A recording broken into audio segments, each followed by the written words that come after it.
I want you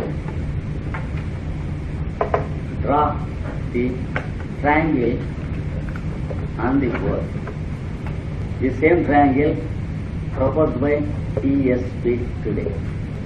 So that the triangle will be there in every mind and heart. It so happened that a triangle has been formed. Though we think we have formed the triangle, trend of things have been flowing undercurrent through us, and the triangle is the result of the undercurrent working for a long time.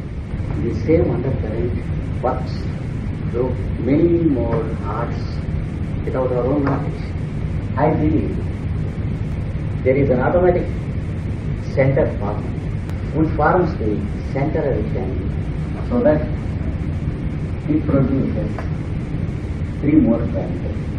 A path of consciousness and a stream of heart along which energies are flowing into the other countries and nations. Just as rivers flow from one country to another through borders, we are very sure of the expansion of this triangle, because as long as we are working for the humanity, and as long as we do not care what we personally want, and as long as we have the confidence that our personal life is taken care of by the God, it is bound to expand.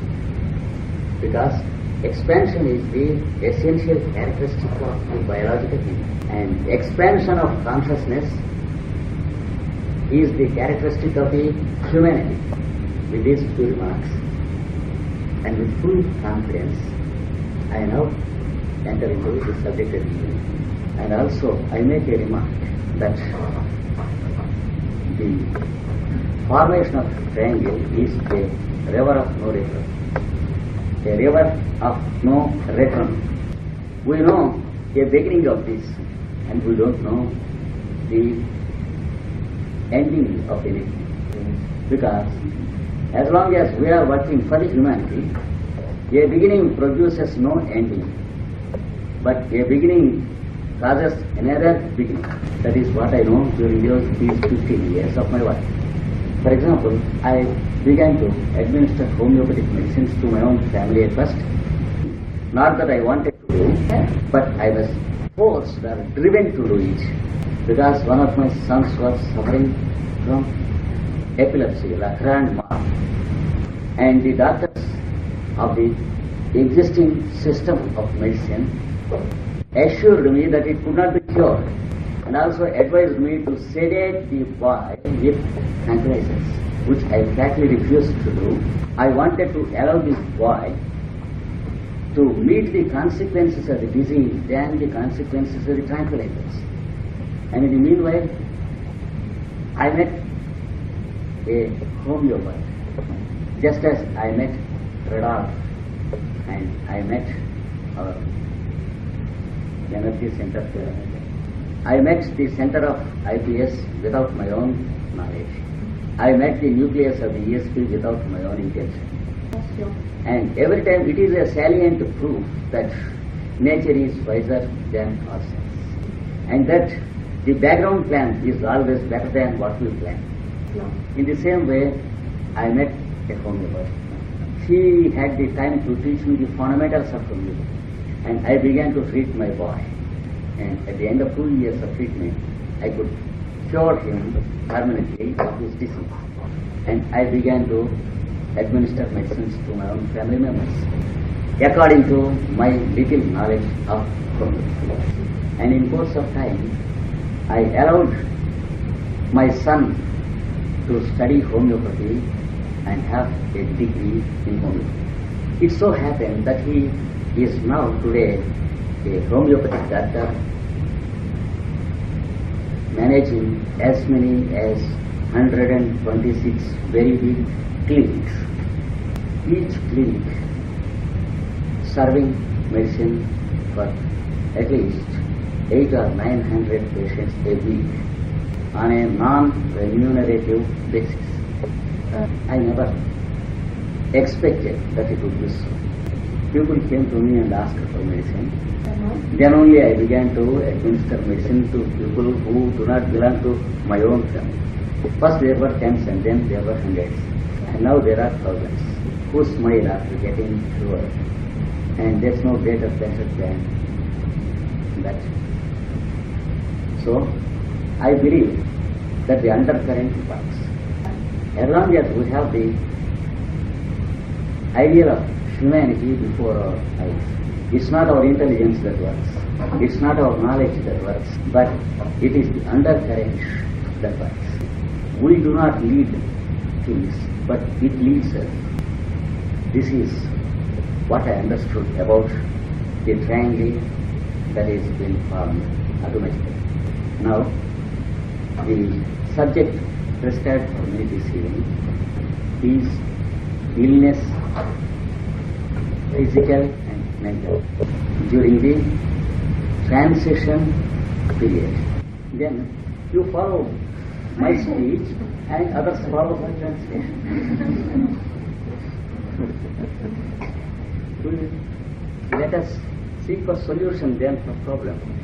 Now,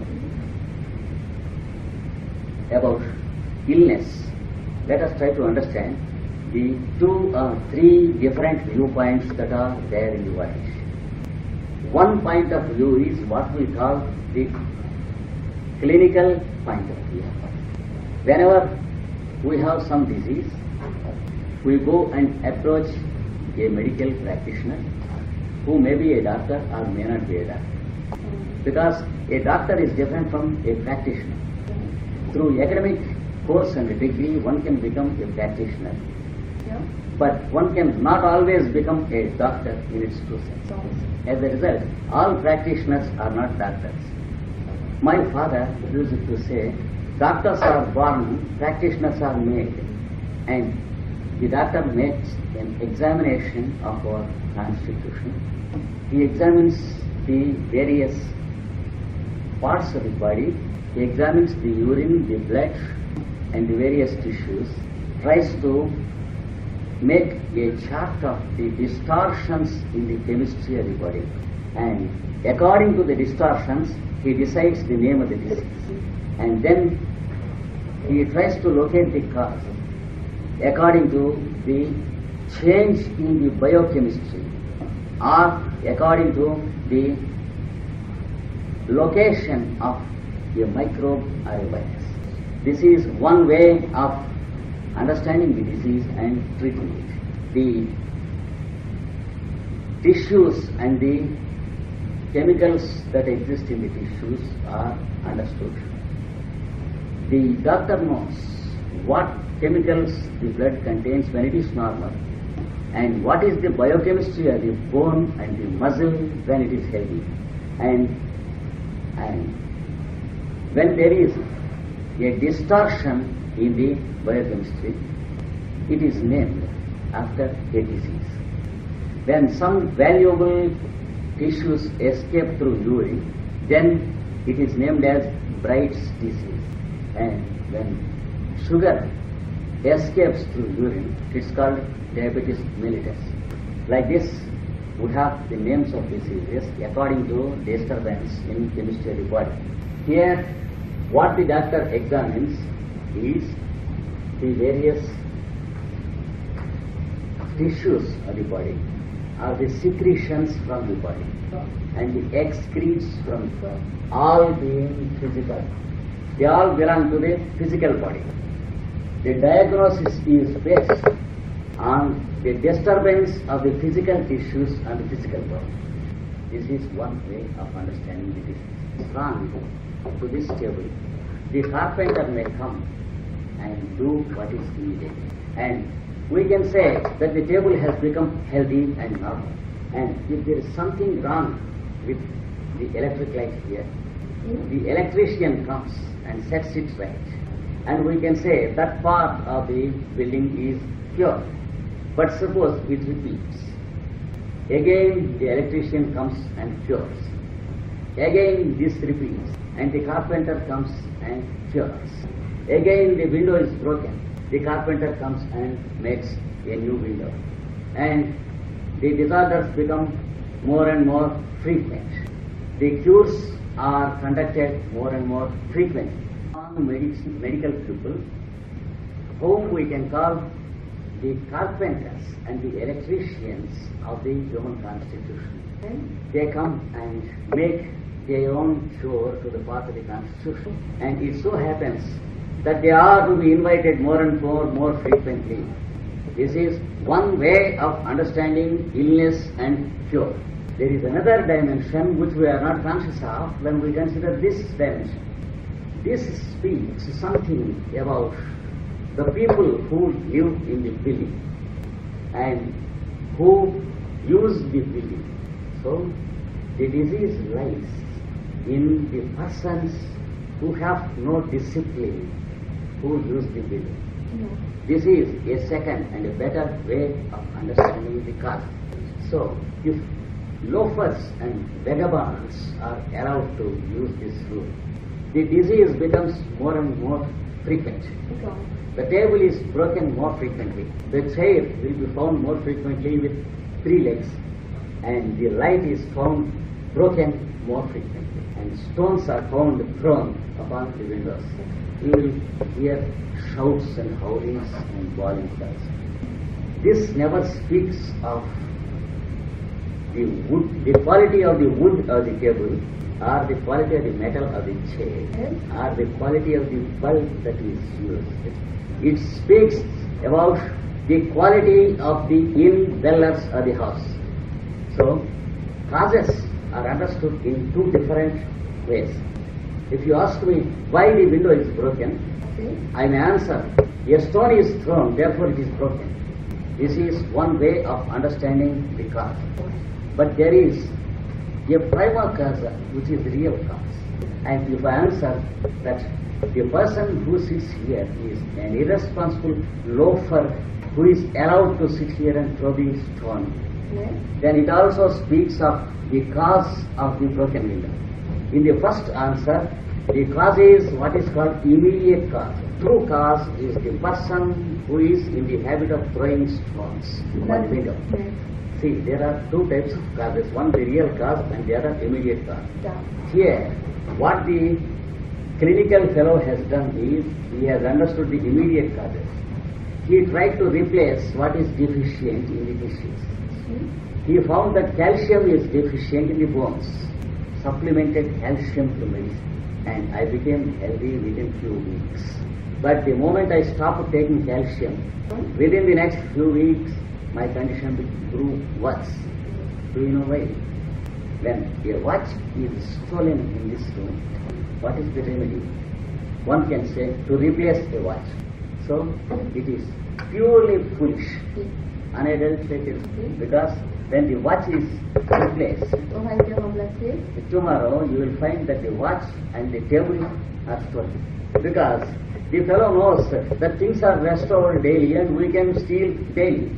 So there is a fellow in the constitution who is stealing calcium. That causes calcium deficiency in the constitution. But not that calcium is not available in the world at all. You eat the same food and I eat the same food, which contains the same calcium.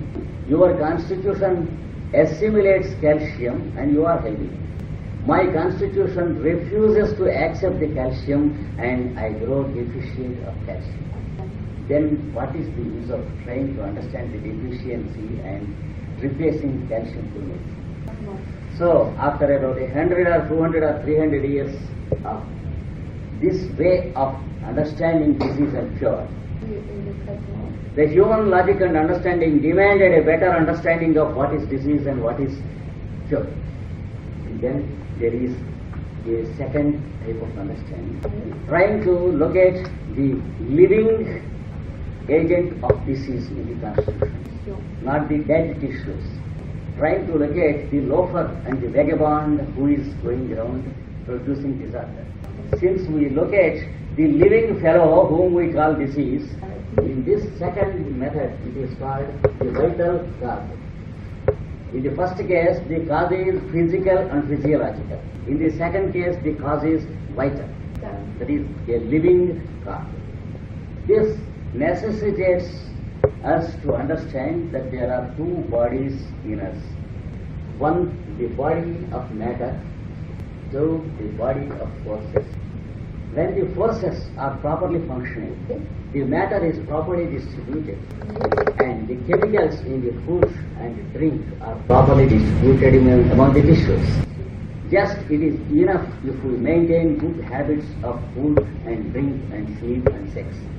So, if we can take care of a disorder that occurs in the plane of forces, then the material body is automatically rectified.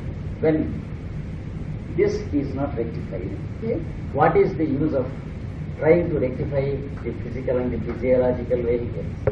So we should go to what the masters call the etheric body first of all. Our physical body owes its existence and shape to the etheric body because matter has no shape. If you take some sulfur in a bottle, some calcium in another bottle, iron, they cannot have a shape except their own shape. But in us, there is iron, there is calcium, there is sulfur, there is phosphorus. But they do not exist according to their own shapes. They exist in us as our own shape. It is the etheric body that gives the shape. And one of the devas of the etheric body is called shape consciousness. He remembers the shape, and the matter we take in is arranged into that shape.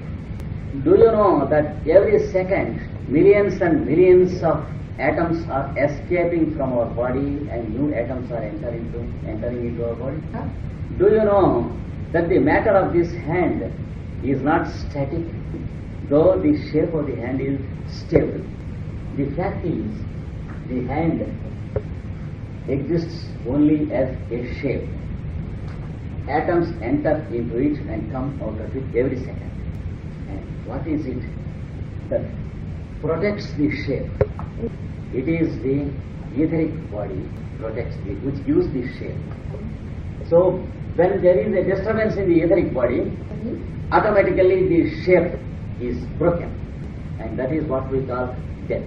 And then all the chemicals in the body go to their native places to enjoy vacation before they are appointed in a new.